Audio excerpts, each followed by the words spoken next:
Hey friends, it's Chaya. I hope you are having a great day. Today we are going to knock out secret number 11 in my little black book of homeschooling secrets, how to blend your child's education with your occupation during global isolation.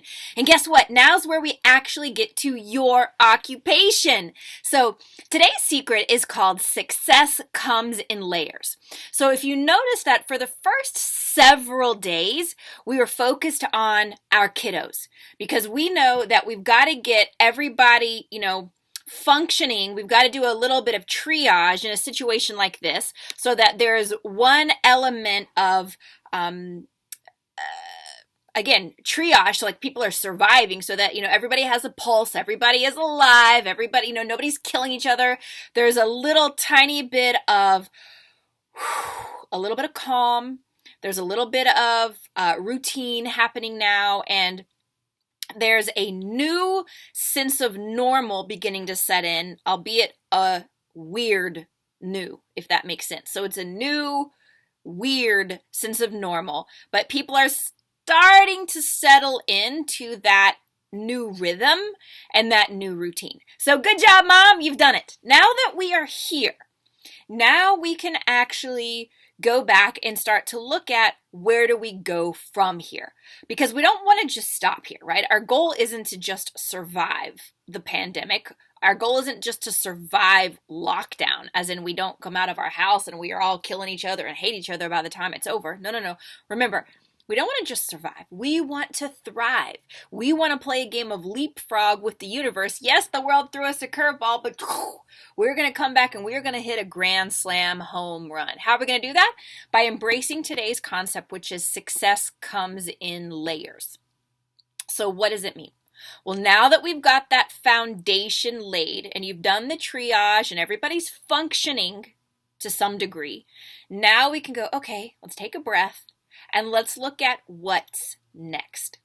Okay, so what's next is making sure that we don't look at where we're holding right now as our finish line. This isn't our finish line. This is our brand new starting line.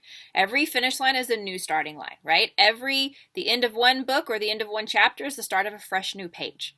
So that's where we're holding right now. So first thing we've got to do is we've got to look at ourselves. We've got to take a minute for Mom. We've got to do a little bit of self-care. And we're going to say, okay, what do I need to thrive within this environment? Okay, I can't go get a pedicure right now. I can't go get my lashes done. I can't go get a massage. I can't go to the spa. I might not even be able to go to the gym or to Zumba class like I'm used to doing. What can I do for me right now? And believe it or not, becoming a day drinker all day, every day, that's not going to solve the problem. That's just going to give you weight gain and headaches and stress. You're not going to be able to function. It's funny for a couple of days, but it's not a long-term solution. So what do we need to do right now to give ourselves a little bit of self-love? Maybe it's some tough love. Maybe we need to get ourselves back into a good routine. Going to bed on time, getting up on time. We're going to talk about that a couple of chapters down the road. Maybe we need to put back in some health markers into our daily routine. Maybe it's meditation, maybe it's stretching, maybe it's a yoga DVD, maybe it's going out, the front door, walking 15 minutes in one direction, turn around and coming back. That's a half-hour walk every morning. What do we need to do so that we can feel safe and whole and healthy and strong and sane and like we've got our power back? Because it's impossible to give to others when your own well has run dry. So what do we need so that our cup can stay full in an effort for us to give to everyone else around us? Okay? Next, we need to look at what is expected of us from work. Is there a certain routine that's expected from us? Are we clocking in for certain hours, for meetings or conference calls, or do we have complete flexibility of when we work so long as a certain job gets done? Like, are you setting your own hours 100% right now, or do you still have some accountability to outside hours, if you will, so that we can kind of look at scheduling our day and scheduling what we need to do around those other items? And then we want to look at our spouse. What also does our spouse need? to be able to thrive right now. If this is a partnership, we've got to make sure that we're looking at both sides of the partnership, and we're making sure that both partners feel good, feel safe, feel secure, feel respected, feel validated, feel accepted. So this might be a really, really good time for a partners meeting where you and your spouse or your partner just sit down and you just have a heart to heart and go, okay, you know what? These last few weeks have been really, really intense, and we want to make some shifts here and there, and maybe we need to have a little bit of just like a communication powwow. Communication is the root of every relationship, and on the flip side, a breakdown in communication is also the breakdown of every relationship. So we got to make sure that we are on the same page with our spouse. Now, we could have a whole ebook on spouse communication. That is not the context of this book, but if you need a few pointers or if you'd like some ideas or suggestions, I'm certainly happy to help you with that. Feel free to leave me a comment on this video or shoot me a direct message. Either way, I'm more than happy to support you in that in any way that I can. It's something that I've been through a lot, and I'm more than happy to help, because we know that if the foundation between mom and dad is solid, man, that is 80% of your success in the house. I can promise you that. And when you're looking at homeschooling, again, we've got to look at that Pavlov's hierarchy of need. So if our kids are feeling the emotional turmoil because mom and dad are always at each other's throats, do you think they're really going to be focused on the academics? No. This is why so many of the behavioral problems in a traditional school setting can be traced back to emotional turmoil at home. So how do you think the kids are handling it? How do you think they're coping if they don't ever even get to escape from home? They don't even get to escape from that emotional turmoil. So if they're living in stress, tension, chaos 24/7, they're not doing well.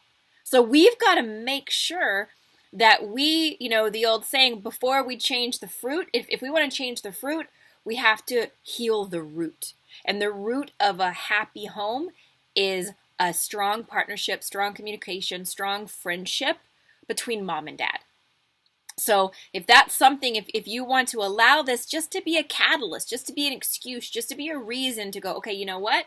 We need to take a step back. Mom and dad need to get on the same page. And we're going to start to work on ourselves. And as a result, so many other things are going to heal themselves in the process. Now, like I said, remember I told you this is not the easiest job that you will ever do. The inner work necessary to become the model, the life model that we want, and the fertile soil that we want for our children to be able to grow and bloom and blossom, it is probably the hardest work we will ever do.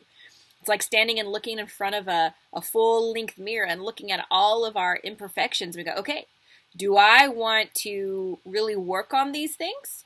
I'm talking about inwardly, right? Or is it easier just to turn away and ignore what we see? It's much easier to ignore. It's much easier to walk away. It's much easier to put our head in the sand. But if we are willing to do the hard work, oh my goodness, it will pay exponentially.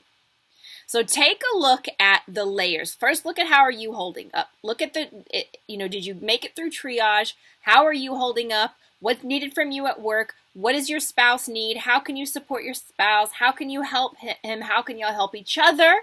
And then the kids are the last layer, believe it or not. I go into depth with that in the ebook, so I'm not going to regurgitate it for you here.